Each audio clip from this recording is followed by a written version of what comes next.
Hello and welcome to the All 12 Signs video series for the Virgo full moon, which is happening on the 24th of February 2024 at 5 degrees and 23 minutes of Virgo. I'm going to be reading for Aquarius in this video.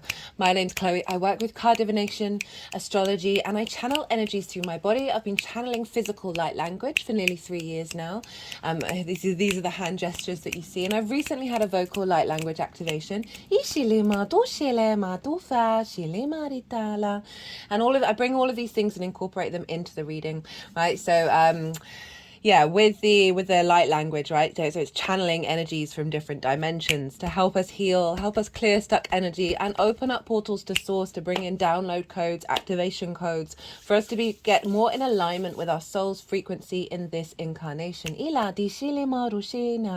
even if you're not consciously aware of what's going on, it is still bringing in some activation codes for you. For those of you who know your time of birth, I really recommend you check out the sign that falls in the first house. This is called your rising sign, where your ascendant is. All the signs the astrology will link closest in, because they'll all be as if they're in the first house. However, this does not invalidate you looking at any other part of your chart, perhaps where your sun or your moon are, because they're getting activated with this lunation. Just look to wherever that sign falls in your natal chart, look to the house that it's in and the themes of that house, and just apply those themes and all the meanings of whatever's going on in that sign for you to the messages that come through. So you're just going to have to add on a little bit of extra natal chart maths with what's going on. So take what resonates and leave what doesn't. Right, I'm going to keep this introduction short and sweet and get on with reading for Aquarius. Aquarius rising. How you doing, Aquarius? So if you don't have Aquarius in the first house, look to the house that it does fall in your natal chart. Look to the themes of that house and apply those themes to the messages that come through. So say you have Aquarius in the 6th house of how you embody your work, your health, and your routines. And say your moon is there, where your needs are met through the embodiment of work, where you're in tune with your physical body. Just apply all of that to the messages that come through, because it's as if all of that Aquarius energy, wherever it falls in your chart, has now moved to the first house. So the astrology will still link in. You just got to add on what's going on in your natal chart. Now, regardless of whether, sorry, if you didn't catch the introduction, sorry, regulars. I have channeled physical light language through my body for the last 3 years. And I've recently had the vocal light language be activated. And I'm still integrating all of this, and this will be coming throughout the reading. Sometimes I get translations in my head, but at the moment it's just helping integrate certain energy and bring in activation codes and clear some stuck energy that maybe still be lingering around. So, regardless of whether Aquarius is your rising sign, I cut the deck and got this just before I did the reading.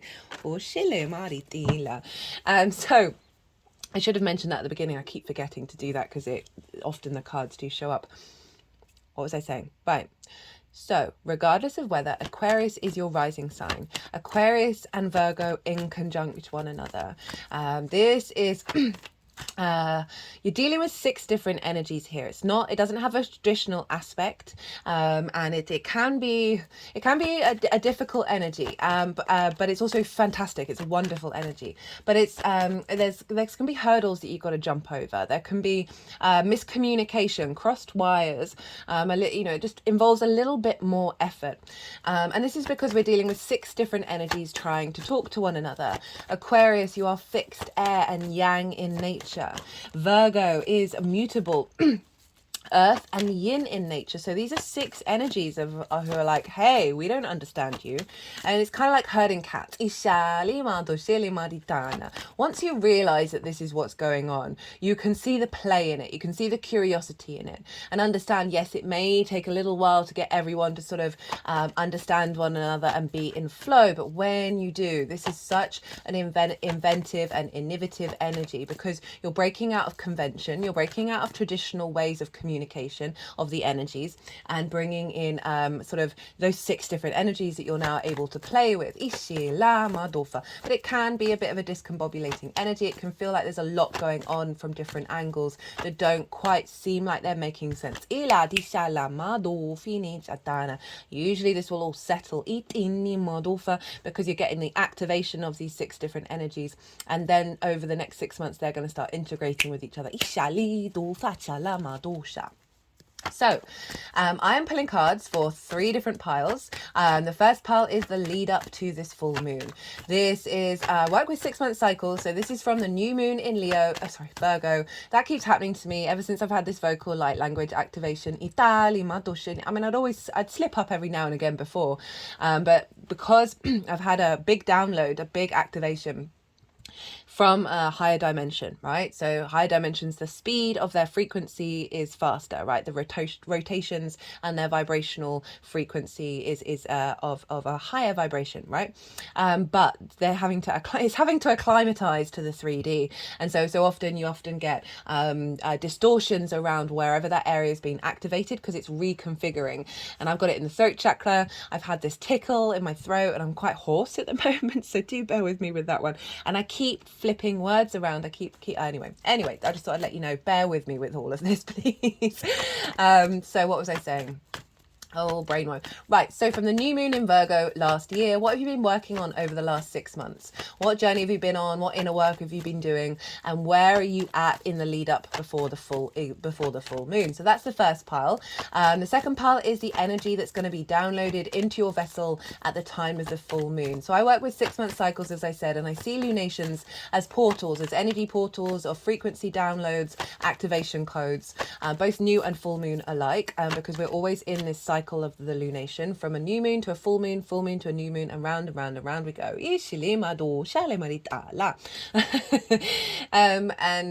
So this is what's being downloaded into your vessel at the time of the full moon that will then unfold over the next 6 months.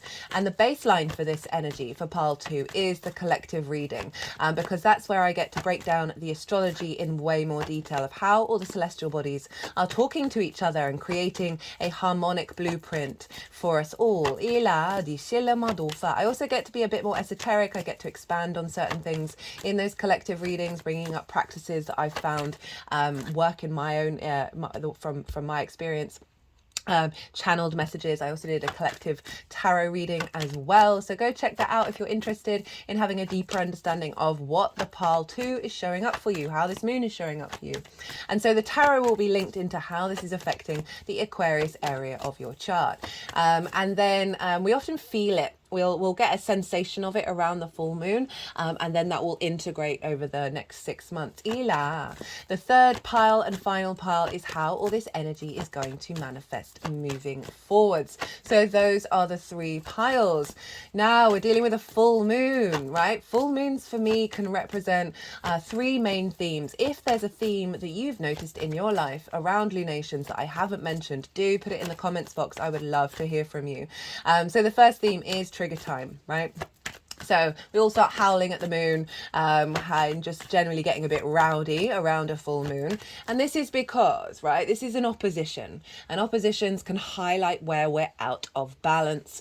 And this is can often bring up triggers because the full light of the sun, our conscious mind, our will, our animation, our purpose, our vision, is falling over the whole of the moon. The moon is our unconscious, our intuition, our emotional body, where our needs are being met and not being met, and how to nourish ourselves and others. And so the full light of the conscious yang energy of the sun onto the moon, this means that things crop up and bubble up from the surface, from underneath, in the unconscious, in the shadows, that need to be looked at. And this can result in being triggered by something that is a core wound in the unconscious space. Now, I know this may be a bit, I'm not saying this to shock anyone. What I'm saying is this is often a thing when this happens, that it is a tool. It is an offering from the sun and the moon. They do this nearly every time I say the offering, where they illuminate that which is in the shadows that you may not have come across, in order to then sit with it and integrate it and work with it as it unfolds, right? So there's something stuck within you, in your energetic field, that is being released and highlighted. Everything is a tool. So this energy that's just coming through, I've got 3 main guides that are coming through in the vocal light language, and that one is the feminine yin energy. It's more ethereal. It is linked into a healing and attunement.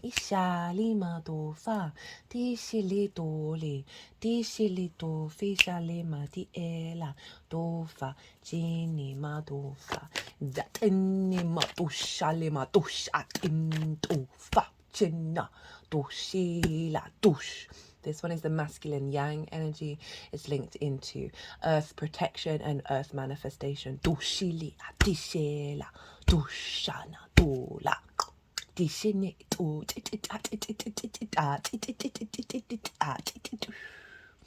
That is the neutral energy. It is linked into sacred geometry, into code downloads, and integration. I see it as a link to like more close to source, the fundamentals of source energy, like the archetypal and architectural structures of the universe. And we have the masculine, feminine, and neutral within us, source energy, and they are here working together to help bring in that sense of integration. So what was I talking about? Full moons, trigger times. So bear witness to it. I appreciate it may feel very emotionally unstable, but it is helping reveal something for you. The second thing is, say you've done the inner work, so you've noticed a trigger and you've been working on that. We often do it in the mental sphere, and what we really need is a holistic integration, and that's when the universe will come along, sun and moon, via the sun and the moon, to provide a situation that has a similar frequency to a previous trauma or a previous limiting belief, where you're like, I feel like I've been here before. And it can be frustrating because you think, I thought I cleared this cycle, I thought I did this, but it's usually saying, hey, look, you need to physically walk through this scenario. And that's when your emotional body and your physical body go, oh, hey, this isn't affecting us in the same, guys, everybody, it's not affecting us in the same way. We're cool, we're chill. We're okay, we're safe. Italito facinema to il shilima.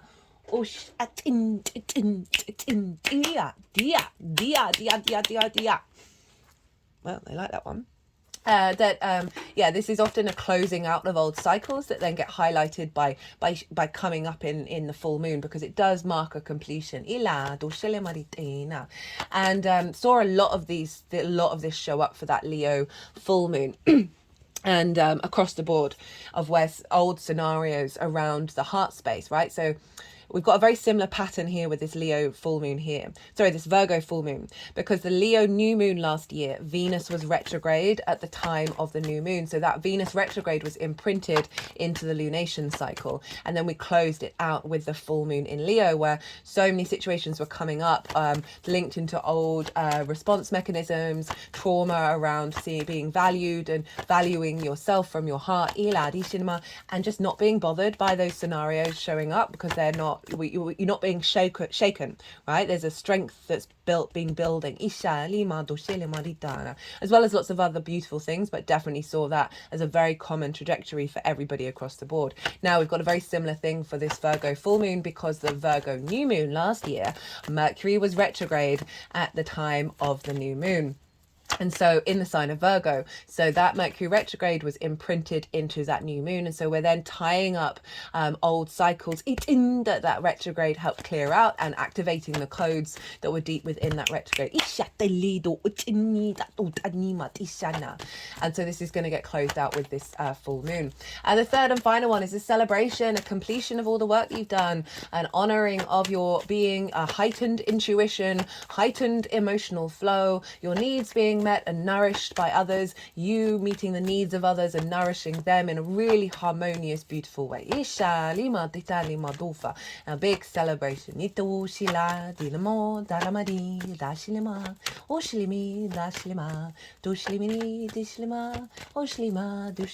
never had them sort of do that before.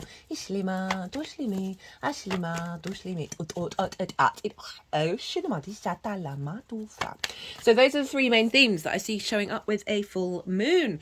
Now, Aquarius rising, where is this moon happening for you? This is happening in your 8th house, the house of transformation, the outside world's resources, the give and take between you and anything other than yourself. This is where we see more big chunks of money. This can be taxes, inheritance, both 3D and cosmic inheritance. Often find downloads from your cosmic inheritance come down with these moons. But it's also like bonuses and commissions, more one-off money, as well as mortgages, loans, insurance, that kind of thing, where you're dealing with the resources from the outside world. As I said, cosmic or 3D inheritance. This is also the give and exchange between you and anybody other than you, right? So the constant transformation of giving and receiving. Time, money, things, energy, intimacy, ideas. As I said, with you and anything other than you. So this can be your relationships, your friends, the outside, big outside world, your relationship with source, right? Edgar Cayce had a stellium in the 8th house. He was a very, very, very famous psychic, because he was able to utilize the resources from the outside world. Ishila, not just in the 3D, but the 5D and the many Ds as well.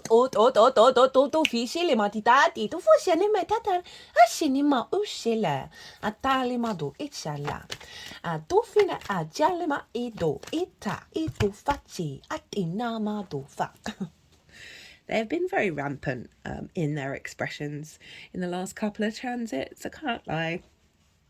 So what was I saying? Yeah, so this is can be discombobulating, because you when you're dealing with the outside world, when you're dealing with exchange with other things other than yourself, these can often be out of alignment, and we can have different priorities and different expectations, right? I often find a lot of scarcity complexes show up in the 8th house, of not receiving the resources or the support that you may feel like you've needed.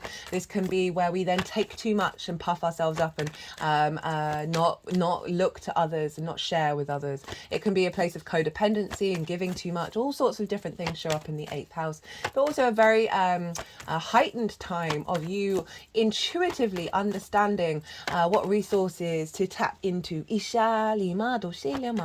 this full moon. So clearing away of some distortions, right, around relationship dynamics that are often come from our early years and get embedded in our unconscious mind. And this is a culmination of that process of making sure you're not self-sacrificing, also making sure you're not taking up all the space, of being in harmony, being in peace with yourself and peace with those around you, not having so many expectations and not making so many assumptions, and just letting things be.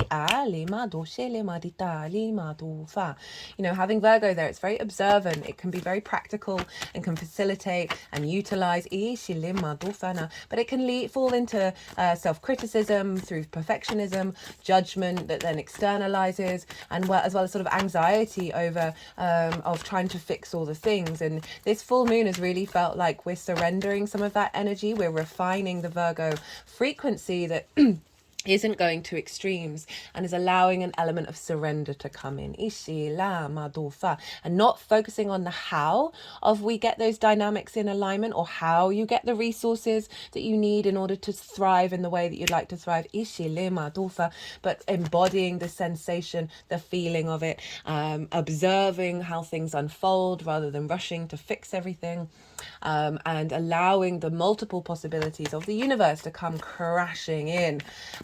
So, as I said, triggers can show up around not being supported, not feeling like there's a fair balance of exchange in the way that you give or the way that you take with the outside world, based on, as I said, distortions around love language that we learned from an early age, old dynamics of not perhaps getting the things that you want, in return, right? This flow of support, showing up, and you're like, oh, I'm not craving, I'm not holding on to it. I'm not clawing at this anymore. This no longer is bothering me in the same way. I'm still able to be me. I'm still able to do me.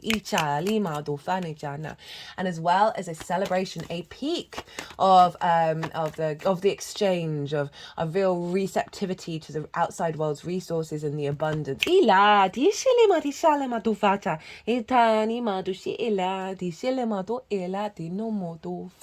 Now let's get into the astrology. So the moon is over in Virgo. Now we want to go look to the sun. What are the major aspects that this moon is making? And obviously the opposition with the sun is always there. But not only do we have the sun over in Pisces, but we also have Mercury and Saturn. So we've got quite a powerhouse of a contingent in the sign of Pisces. And these oracle cards I pulled before doing the transit. And there's so much about the ocean and pearls, and I was like, I see what's going on. Pisces is having their merry way with Virgo. Just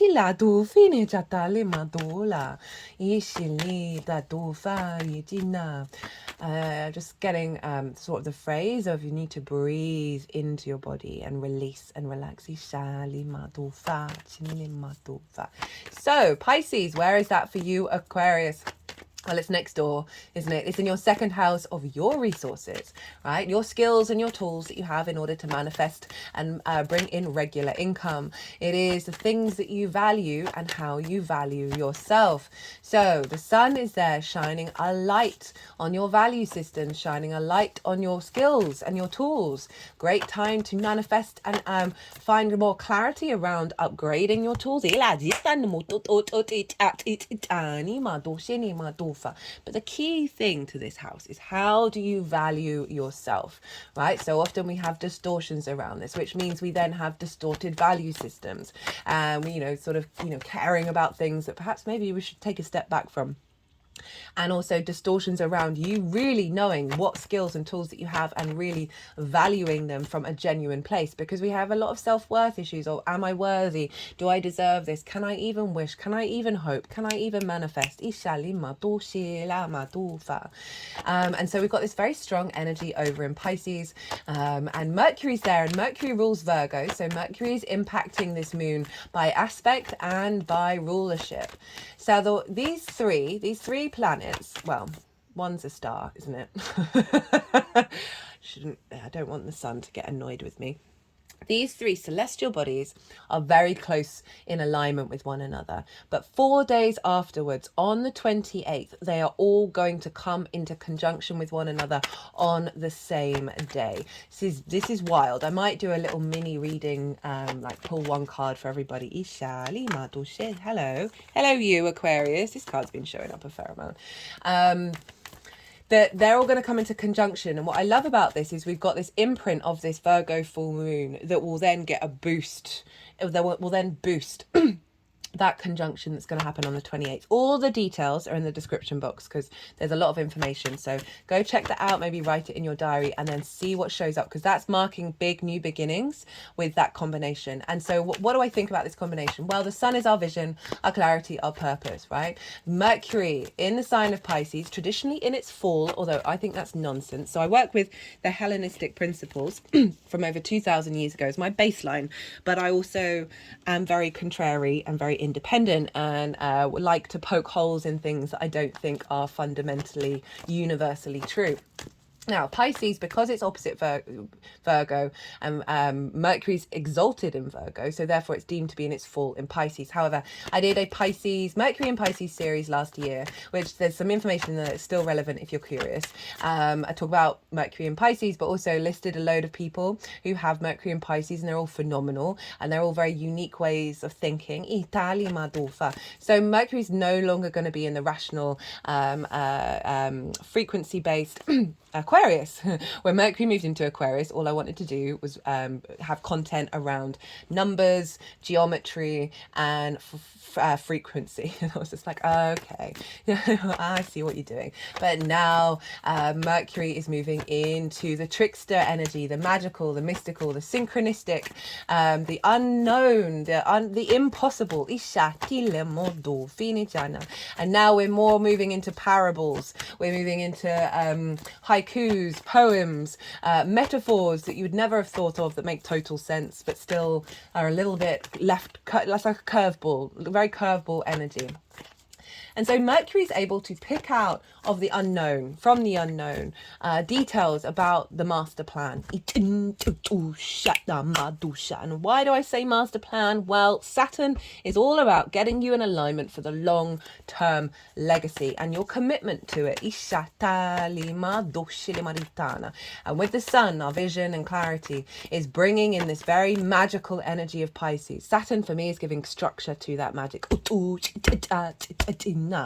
And it's feeding into the impossible possibilities beyond the rational, right? Beyond our observable rational understanding, right? We are breaking free of those with all this big Pisces energy that's then pouring into the moon. So we've got a lot of magic bubbling up. A lot of magic bubbling up that is then feeding in from your sense of value. So bringing in a new frequency of you truly valuing yourself, magical skills. We're all channelers, by the way. We just do it in all completely different ways. Of really seeing your value, really seeing for it away from the distortions. We're tapping into sort of the unconditional love of Pisces. And that is, this powerhouse is all feeding back into that moon and strengthening that moon of the completion of cycles around distorted relationship dynamics of scarcity and activating a strengthening of you, your skills and your tools and your sense of value, harnessing the resources from the 3D and all the other Ds.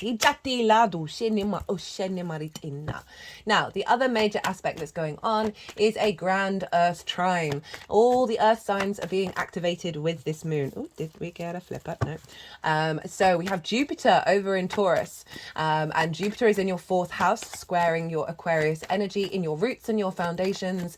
This is where your ancestors are, both blood and soul lineage, your parental figures, the roof over your head, and the things that you do in private. This is your foundational space and where you come from.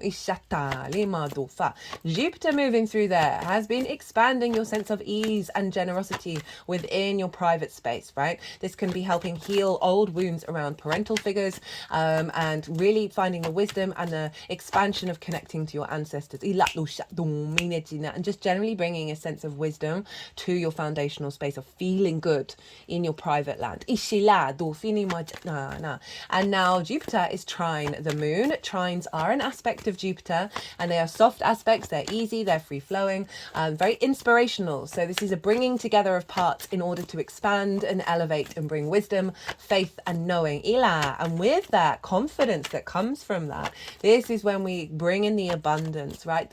The sense of generosity and joviality, the opportunities and the luck that can come around by really feeling more in your flow. And finding the wisdom in things as well, because then we become more at peace with our surroundings. So this is all feeding into your 8th house. These are all very magical houses, by the way. The other house, Capricorn, 12th house, where Ceres, the asteroid, and Cupido are hanging out. They're trine Jupiter and the moon. And the 12th house is the hidden house, the house of mysteries. So a difficult house, but also very magical. This is where anxiety, depression, grief, isolation, loss can show up, right? Some unintegrated emotional trauma and limiting beliefs, right? But underneath, because it's the unconscious spaces, right? The constructs of who you are. And underneath all of that is the magic of your soul. The hidden, the occult, and the 8th house, very magical, and you've got your ancestors and your foundational space down in the root, and so these are all forming a trine to one another. Ceres, the asteroid, I love the fact that she's going through Capricorn, because obviously we just had Pluto move through there. It's just moved into your sign Aquarius. Go check out that Pluto and Aquarius transit in its own playlist, really easy to find, would recommend. And we had Venus move through Capricorn just after Pluto left. So she was connecting the dots, bringing some harmony to your unconscious space, bringing a sense of value and appreciation. And now Ceres is there. Cupido's been there for ages because it's a really long cycle with Cupido. And Ceres is the Earth Mother Goddess energy. She is the harvest. She is the bounty. She is the nourishment. She is bringing deep nourishment to your unconscious spaces, where there can be limiting beliefs around scarcity and receptivity, and are you worthy of receiving love, or love from anything, of any receiving anything. And often those who take too much do so because there's an inherent thing within them where they feel unworthy. Us as a species have such a difficulty over this, of connecting back to source and realizing, hey, we are unconditional love in every form. I certainly struggle from it. And what was it? So Ceres is bringing a sense of abundance, a sense of nourishment in that 12th house, and of harvest. Ishila, harvesting down the limiting beliefs and also harvesting the magic. Ishata lima, ushila, dufichata, dufishatatina, dushila ila, dufishina, madu ine madusha. And Cupido. Now, Cupido's arrow, this is sort of tying in with the Pisces energy, is Cupid.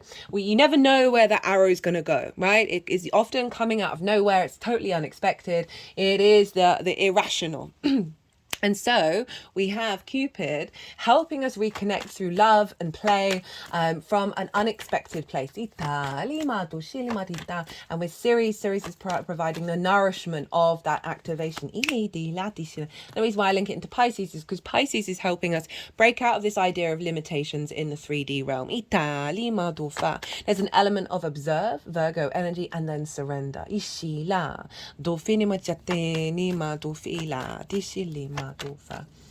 So this is a big grand earth trine. So all the earth signs activated that are providing nourishment and wisdom for this elevation of the Virgo moon. Now Jupiter, Ceres and Cupido are making sextiles to Mercury, the Sun and Saturn. And these sextiles are an aspect of Venus, so lots of harmonious energy. So even though you've got an inconjunct, where it can feel a bit discombobulating, the fact that we've got this imprint that will last over the next 6 months of this support mechanism, of this inspiration, of this knowledge, and also the creativity and the love and appreciation and value and harmonizing energy of the sextile, which is Venus, is really going to aid in you breaking out of old cycles and elevating what the work that you've done already. Now so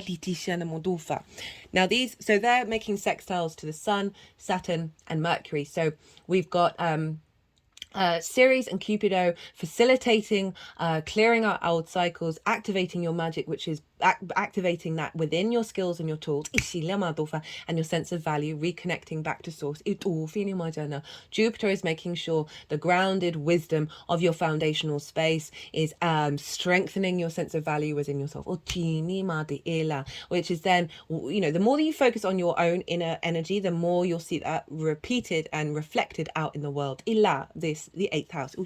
So this is forming a kite formation. So this will be on my Instagram and on the community page. And so you see this big triangle, that's the grand earth trine, and then these blue lines either side pointing towards the sun. So those are the sextiles, and it's forming a kite. Now the release point of the kite is down by the moon, and it also looks like Cupido's bow and arrow. And the release point is that pulling back of the arrow, and that where you're holding it, and the tension and the power that's there, and then the zing, and it's about knowing and having faith that is heading where it needs to head, and you're not worrying about the how.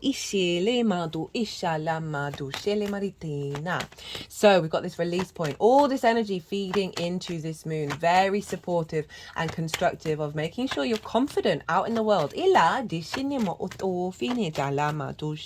of your intuition, your needs being met by the outside world, and through the deep knowing of self, for your emotional body not being rocked by the outside world's energy.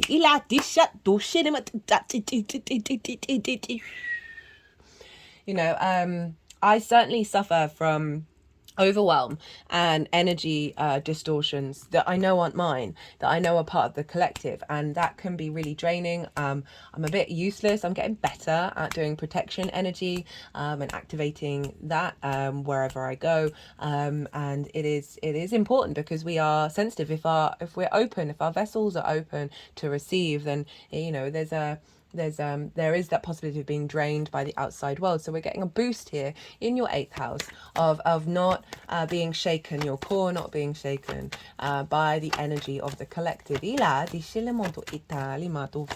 Now let's talk about those are the major aspects that are going on. So let's talk about rulership, because both of these energies then affect the moon. So Virgo is ruled Virgo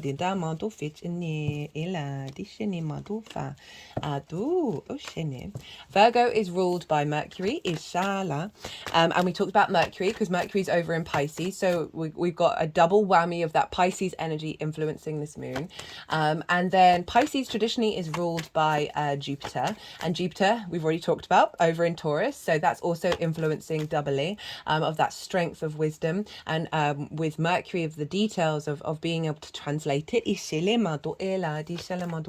So Jupiter, that 4th house, is impacting what's going on in Pisces, of strong foundations, wisdom coming through, releasing energy from the ancestors that may have been stuck in scarcity. Healing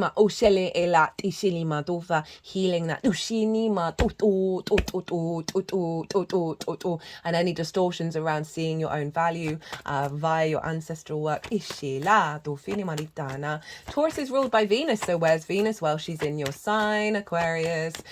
This is a big transit going on in your sign. So 2 days before this moon, Venus and Mars are going to conjunct one another in your sign. This happens every 2 years. Last time it was in Capricorn. And so they're still kind of conjunct each other. And this is an alignment of our personal connection to the masculine and feminine, our connection, bringing connection and harmony and love to our motivation, drive and passions, and being in balance. And they're very close to Pluto at the time of their conjunction, as I said, dates in the description box, and also at the time of this moon. And Pluto for me is inherently a neutral energy. It's linked into creation and destruction, which just are what they are. There is we apply the meaning to it, and that it's also deeply transformative. So we've got this neutral masculine and feminine energy all working together to transform your embodiment of self, bring it into alignment, which is then influencing your foundational space, right? Of this new alignment is going to be activating and elevating what's going on with Jupiter in the 4th, of getting your foundations really strong. It's then feeding into your sense of value, that's then having a big impact on the way that you walk through the world and the way that you receive and give. So Aquarius is traditionally ruled by Saturn, and Saturn's in Pisces. So we've got this feedback loop between Mercury, Jupiter, Venus and Saturn. Now for the last couple of moons we've had Venus, Saturn and Jupiter. Now Mercury's involved. So we've got the 2 gas giants, Jupiter and Saturn, that are more long-term planners, right? So they've got longer term cycles.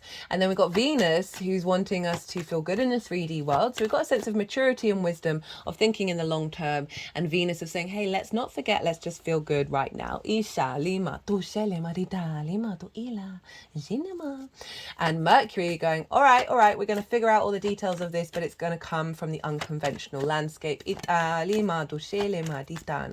cracking open new possibilities beyond our current limitations. The phrase that I have for the Pisces Virgo axis is practical magic. So that's the influence that's going on, that's impacting this moon, of you being able to pick up the details that facilitate your expansion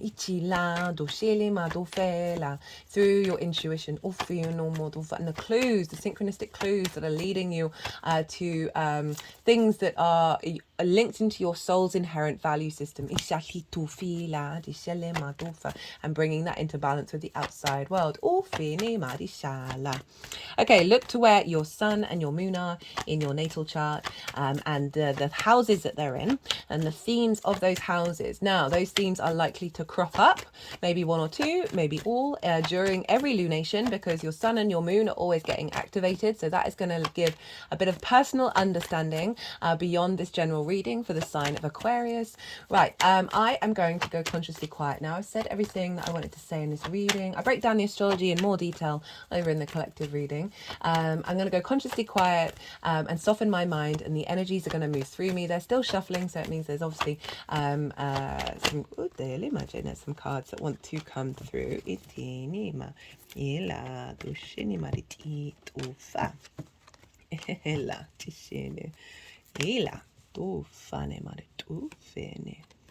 Ola tishini etini. Okay. Tila. So, okay, they've put the deck down. So I'm going to go consciously quiet, soften my mind. The energies are going to move through me. They're going to move the cards around. They're going to do some physical and vocal light language. And then they'll move the cards into the 3 piles. And that's when I'll bring the tarot into the astrology. I call you to soften your mind as well. You just had loads of information. Let that all settle in your unconscious. And then see what intuitive hits come up for you while all of this yin part of the reading is going on. Ilati shalama oshele. Ela, ela, tu shini eli tu fa, dule na tu shini ma tu fa shali, ela tu shini mani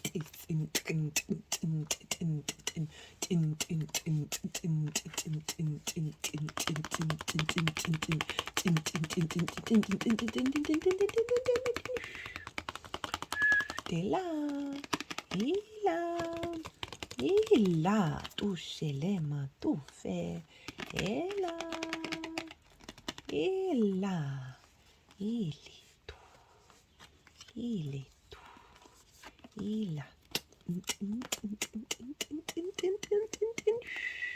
dewa,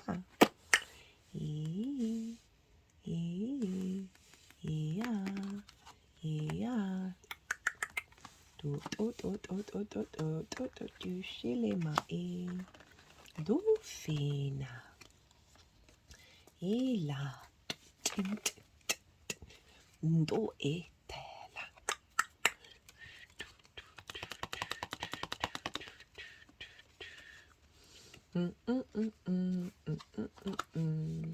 ite ishila tule ole tele jene tu shanama tu shinima ele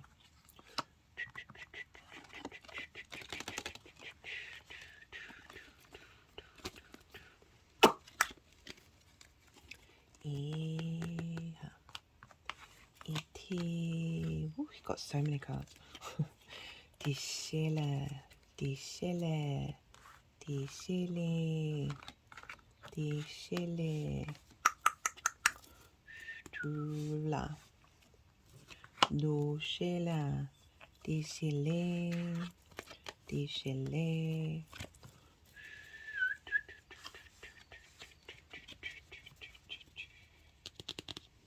De la do fini ma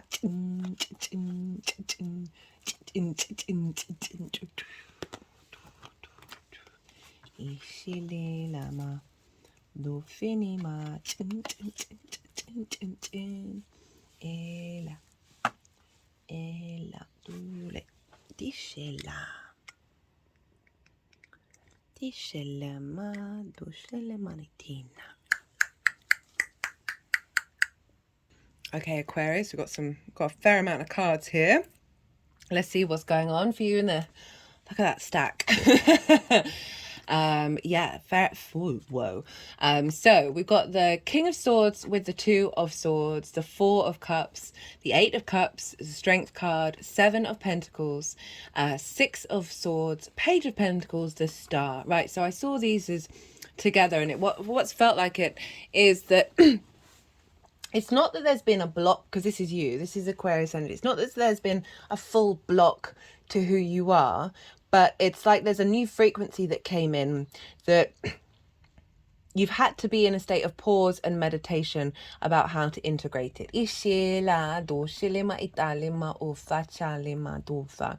Because this figure here, they're at this new, they've entered the new, a new realm, right? They've crossed the ocean and they've entered this new realm, and they're having to go into meditation. And what they're doing, they're figuring out, okay, am I going to bring all the stuff, the old version of me, into this new landscape?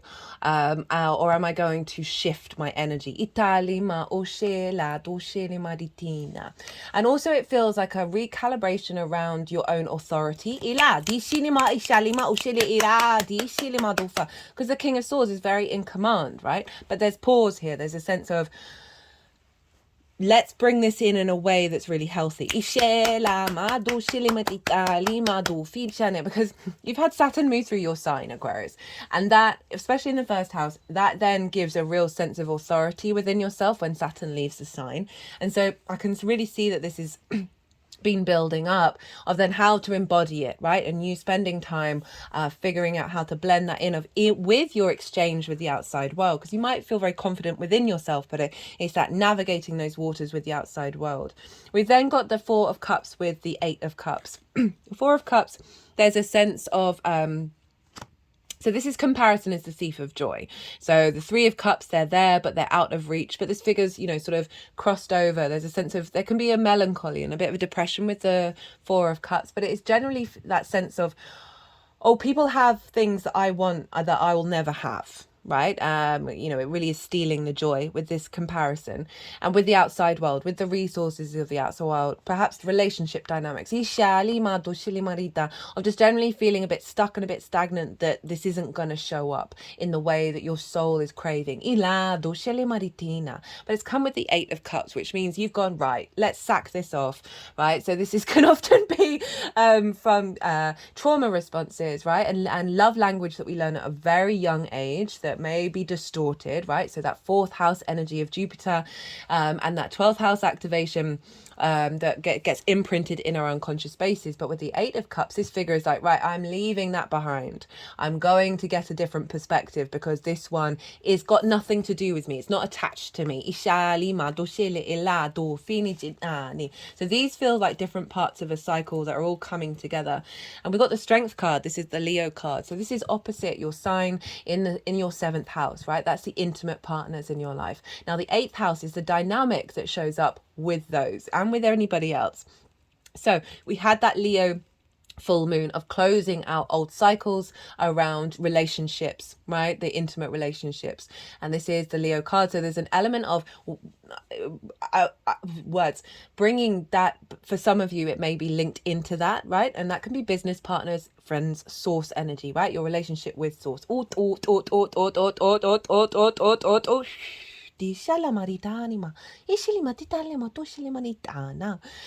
overall, there's a sense of love and kindness here that you've been giving to yourself. Strength is a bit of a limbo card. It's about pause. It's about cultivation of bringing that inner strength in. Because you've been at this transition stage. You've been reevaluating certain things, but you've been giving yourself the time. You've been allowing this to integrate. And you've been planting new seeds, right? So the Seven of Pentacles, it follows the Six of Pentacles, which follows the Five of Pentacles. So the Five of Pentacles is the scarcity mindset. And I often used to see that card show up loads in the 8th house transit readings. Not so much for a while, so it feels like we're all evolving a bit with that one. And then the Six of Pentacles is a rebalance and giving resources to those to start a new life in the 3D realm. And this is after that. So you're cultivating this new frequency, this new dynamic that's coming in that you've been integrating, but you're not necessarily at full fruition, right? So there can be a bit of frustration with the Seven of Pentacles. You're like, oh, when will it grow? Hurry up. Well, we're impatient just generally as a species, which is hilarious. I am very impatient, and all the channeling and all the work that I do is really just like trying to smack me around the head and going, relax, patience. And I'm like, no, but the more I know now, the more I can help. So I've got the Six of Swords, apologies. Again, this is another sort of limbo energy that is So this is moving away from rocky waters into still calm waters. And this figure is only taking 6 swords with them. And these 6 swords, these are ideas, these are constructs that are going to facilitate thriving in the new calm landscape. So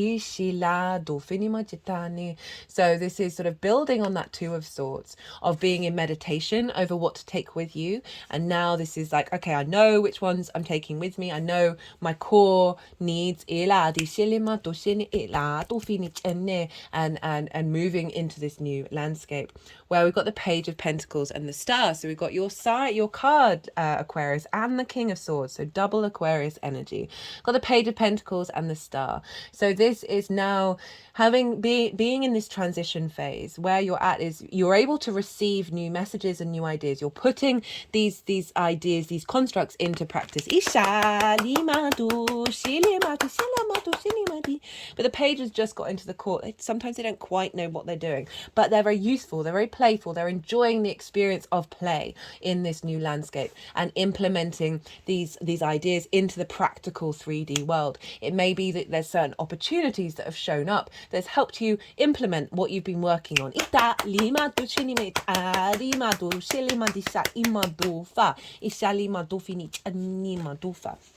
But remember, we're still closing out that Mercury retrograde series. So there's an element of loose ends, of things potentially not necessarily manifesting quite in the way that you would expect. However, is what's happened, whatever opportunities have shown up, have helped facilitate deep emotional healing. Ishali Madofa. This figure, she is unclothed, she is rid of masks, she is uniquely herself. Very galactic and earth energy combined, this sort of real independent energy, and able to hope and dream again. So there's been some deep nourishment that's come through from these opportunities that's really got you into alignment and clearing off all the clutter of like what your needs are and what your wants are, and like really stripping it down bare and getting to the core of yourself in terms of how do these relationships show up? How do I respond? Where do I draw the line? And activating new possibilities, new hopes and dreams because you've integrated this new frequency. Okay, now even more cards. We have the Fool, that was the first card out. The Hermit, this is Virgo. The High Priestess, the King of Pentacles. 7 of Cups, Ishala, Ace of Pentacles, 9 of Cups. So this is saying you are embarking on a new way of expressing and engaging with the outside world's resources. The Fool operates from the heart space. It's chest forward. So that heart is like first one into the breach, right? There's a real openness there. Look at the arms, at how open they are. They're about to leap off a cliff, but they have full faith and knowing that a new reality will appear the moment they step off that cliff. Their Fool operates from a higher perspective, because you see here all the mountains in the background. We've got the sun beaming at the back saying you have the strength, you have the vitality to enter into this new realm. So you've done a lot of work, and now there's clearing away a sense of a restriction around how you engage in the world. And the Fool is naive, but it's more the good, the bad, and the ugly. Everything is an adventure. Everything is curiosity and creative and beautiful. So this is saying this full moon is bringing a sense of completion of an old cycle and activating a new implementation of how this shows up for you, how that 8th house shows up for you. And we've got it with the Hermit and the High Priestess and the King of Pentacles. So big wisdom coming through with this moon, right? So the Hermit, again, very independent energy, very confident within themselves. They're not seeking society. They're not seeking the outside world. But things come towards the Hermit, right? The people come and seek the wisdom from the Hermit. So then this is sort of highlighting what I was saying about how there's like an energy protection coming in, where you're not getting shaken by situations not necessarily manifesting exactly in the way that you would like them to, or old distortions showing up. You're just like, cool story. Cool story, bro. And we've got the High Priestess. And this is also innate intuitive wisdom about where to move and how to move. I've got it with the High Priestess. Now, she is your higher self manifest. She is the divine feminine, right? This very yin energy of knowing she is the quantum field, the matrix that creates everything, that is drawing towards her what she needs, right? This isn't about outward control and manifestation. This is fundamentally having the faith and surrendering to how those things are going to show up. Deeply intuitive. So it's highlighting the strength of intuition when it comes to those dynamics, right? And this can be really useful in terms of client work, or interacting with anybody, of just being slightly more in tune to the receptivity of another being. And allowing more flow. And then we've got the King of Pentacles. Now this is abundance, right? The King is, you've got two kings here. So it's showing a lot of command within yourself, right? A lot of authority. But with the combination of the Hermit and the High Priestess, you're not having to puff yourself up and take up space, because the High Priestess and the Hermit, they are not bothered. They know their power. They're not having to push it on other people. And so the King of Pentacles, very abundant, very opulent energy. And the kings take command in the actions that they're taking. This is about resources, about bringing in manifestation and abundance into the 3D realm. So this can be connecting to an energy that is allowing you to create. Remember,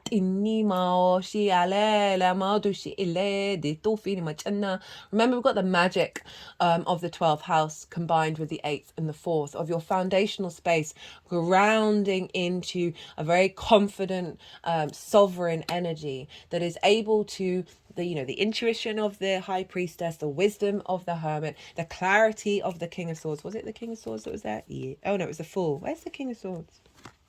Over there.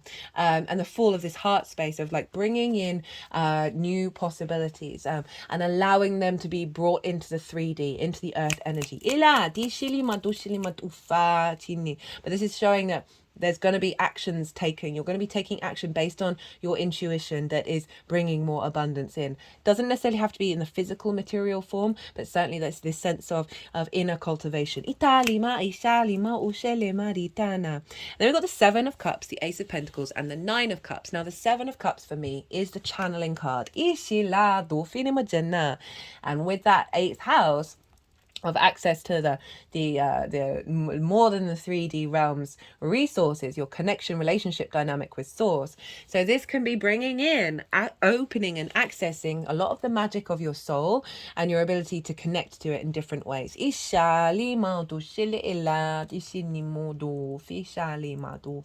Remember your skills and your resources over where the sun is, of bringing in an activation of strengthening of that. But other than that, this is being able to hope and dream, fantasize. The whole reading, this whole collective reading was about breaking out of limitations in the 3D and leaning into the fantasy. It's not about not observing and not having an element of realism, but being aware, okay, no, life's stranger than fiction. So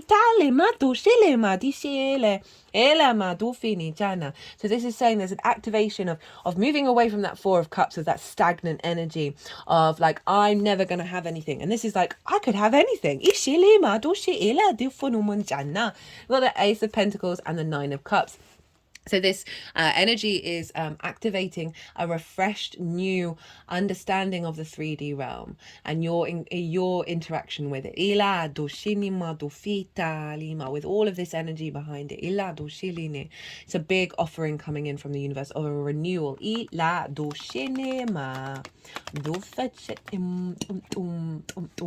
could be a big opportunity coming in from anything other than yourself, that is going to be facilitating your sense of connection and being appreciated by the outside world. And we've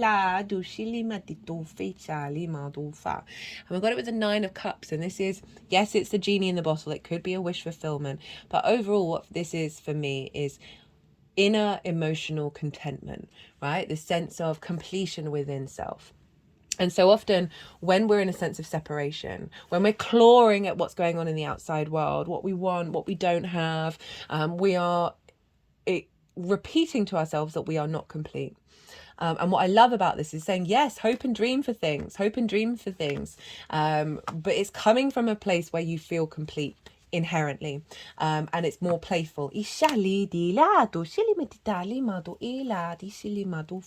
How this energy is manifesting moving forward. Well, we've got the third king of the day, big king energy, Aquarius. Got the Six of Wands, the where are you wanting to go? So the King of Cups, the Six of Wands, the Chariot, and the Ten of Pentacles. Okay, so the King of Cups.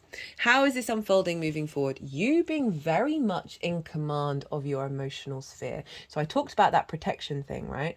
And this is sort of like the peak of it, right? The strengthening of it, of this. So the King of Cups is sitting on a throne on the ocean in a storm and isn't bothered, right? So there's this sense of things can go on around you, but you are still in command of your emotional being. You are still in command of your intuition, your creativity, your overflow of memory and the power of memory, of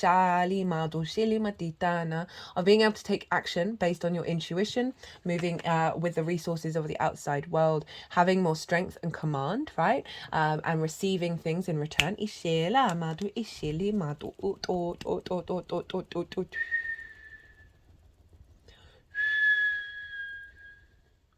And being really confident in your skills and your tools that is being received by the outside world. Got it with the Six of Wands, and this is about recognition. This is about celebration by the outside world of things that you've achieved. This figure just come from well, they've just come from battle, basically. I mean, it is based on sort of medieval times, and that's pretty much all that they did was be in battle. But let's think of a different thing. They've come from an adventure and they've brought new discoveries, okay? And they're celebrated. They're about to go and have a feast and a celebration. There's the victory laurel. So there is a sense of you having put in some work. You've been showing your skills, your resources, and the needs are being met from the outside world, the sense of validation, even though from this energy, you're not seeking it.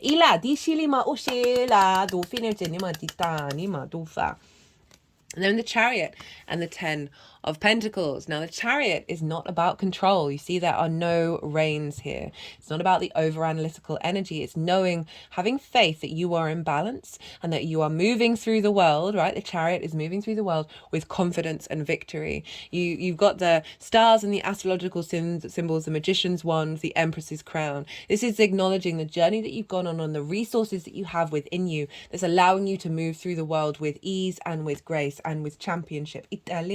So there's a sense of now there's movement. There's moving away from stagnation with that Four of Cups. And we've now got movement and confidence and a sense of feeling good when you're out in the world, and connecting to the resources of your surroundings. That's bringing about balance and flow as you go to victory to each thing. Ten of Pentacles. This is legacy energy. There's a sense of putting things into action that are going to last the test of time, right? So whether this shows up in the 6 months or certainly heading your way towards this, because it's a city, right? Cities take a while to build up, right? So there's an element of the things that we're doing practically in the 3D world that are taking us towards this sense of longevity. We've also got the nuclear family and the elder with esoterical symbols all over them. And this is the blending of the mundane with the spiritual, of the day-to-day, the 3D with all the other dimensions.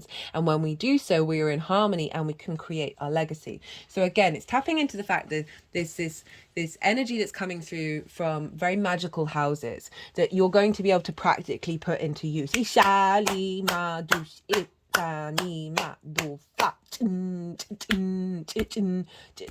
As well as establishing relationship dynamics that are serving the test of time.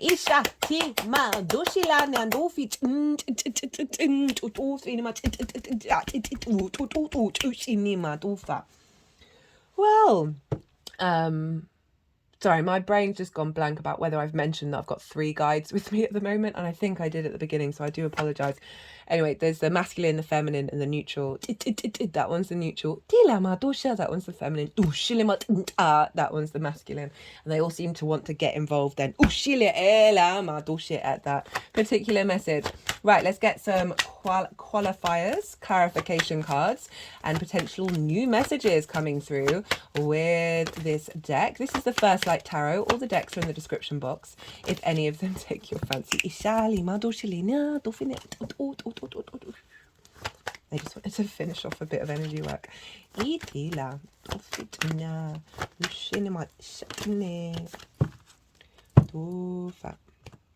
We've got the Hierophant, trainer, wisdom, understanding, mentoring. This is Taurus energy. So this is over in your foundational space of strong wisdom coming through, right? Really grounded, right? Think of the bull. It's really hard to move the bull, of like you being really firm in your foundational space, right? And this is not, cut the deck and got the Chariot, is not shaking you. Things aren't going to be shaking you. We've got drive, determination, ambition, emotional control. That's reconfirming also that King of Cups. Double Chariot. Cancer for you, this is the Cancer card, so we've got 2 chariots. It's over in your 6th house of how you work, your physical health and your routines, right? And so it really, it's sort of highlighting that what dynamics are coming through are going to facilitate those things rather than diminish them, right? So often we can overrun ourselves, we can over prioritize everybody else, we neglect the 6th house, right? That can fall away. What it feels like is that it's strengthening that house.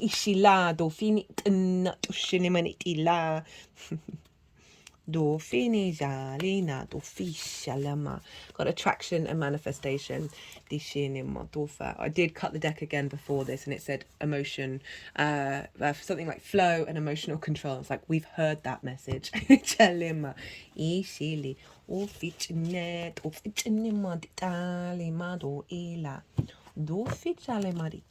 Right, let's see what final messages want to come through. This is the numerology deck. Although strangely enough, it does have very little about numerology in it. It's quite hard to find a decent numerology deck.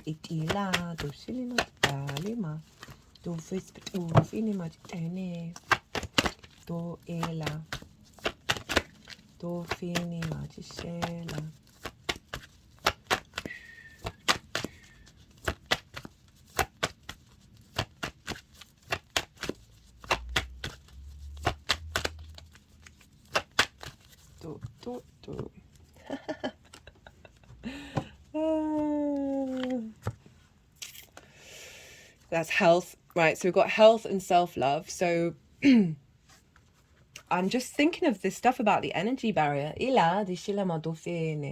of from the outside world, of like it dysregulating the house, which has got the Chariot, which is in your house of physical health, because it has a physical effect on us, and sometimes more so it goes through cycles, right, of having an effect on us. And so with that health, it's like healthy understanding of your own value, which is bringing in a deeper resonance, right? There's so many people out there to collaborate with, right? Sometimes we can, because certain individuals have ticked certain boxes, we're like, oh, okay, well, we're not necessarily going to find someone else. But actually, like when we draw that line of that healthy self-love of like, actually, no, this isn't working. That that's when we create more space, because our frequency gets more integrated and stronger.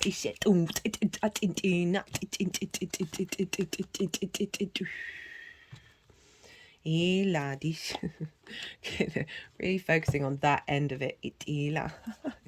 You kidding me? So some deep healing, Aquarius. And then we've got new beginnings and abundance. Right, I'm going to leave it at that. Yeah, big shift. And that will then unfold over the next 6 months as bringing in new understandings of your own connection to self and that to everything other than yourself. Right, okay, Aquarius, I'm going to leave it at that. I hope you enjoyed this reading. If you did, don't forget to hit the like button. If you want a personal reading, check out my email address in the description box. Send me all the context, right? We can do astrology, tarot, channeling, all the things, or one of the things. You know, I love to tailor to the client. I am working on my website. It's taken me me forever. I can be really terrible at certain things. So anyway, enough about me. Be good to yourself, Aquarius. Be good to those around you. And most importantly, be well until we meet again.